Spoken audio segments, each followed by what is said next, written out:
তোমরা গুগলে সার্চ দিবা যে অ্যারবুটিন আর হলো নিয়াসিনামাইড, এই দুইটা জিনিস আমাদের স্কিনে কোনো ধরনের কোনো ক্ষতি ছাড়া ফর্সা করে কিনা।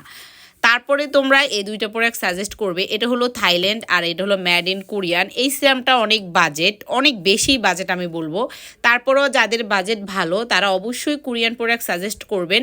এই সিরামটা যদি আপনি নিতে পারেন তাহলে তো কোনো কথাই না, এত ভালো কাজ করে যেটা বলার মতো না। আর যাদের বাজেট কম আছে তারা এই সিরামটা ইউজ করবেন। এটা ফোর্সের জন্য, রিপেয়ারের জন্য খুবই খুবই খুবই ভালো, বিশেষ করে ফোর্সের জন্য। আর অ্যারবুটিন যারা মানে লাল তিল, ব্রাউন কালার তিল, স্কিনে যে কোনো কালো দাগ, চোপ দাগ, স্কিনটাকে স্মুথ করা, ভিতর থেকে স্কিনটাকে হেলদিভাবে ফর্সা করার জন্য অ্যারবুটিন এই ক্রিমটা নেবেন। এটা কিন্তু নাইট ক্রিম, এটা রাতে ইউজ করে, তবে এটা অ্যারবুটিন যেহেতু দেওয়া আছে মানে এটা এত ভালো কাজ করে, কোনো লোম উঠাবে না, কোনো ধরনের কোনো ক্ষতি করবে না।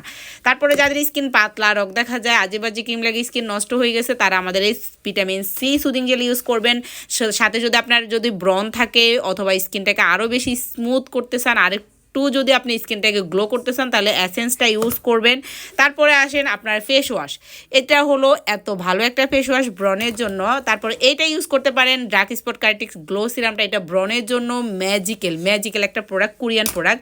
তারপরে সানস্ক্রিন তো মাস্ট বি ইউজ করতে হবে। তারপর আমরা স্কিন টাইপ অনুযায়ী আপনাদেরকে প্রোডাক্ট সাজেস্ট করব, আপনাদের স্কিনে যেটা শ্যুট করবে আপনারা ওটা ইউজ করতে পারেন।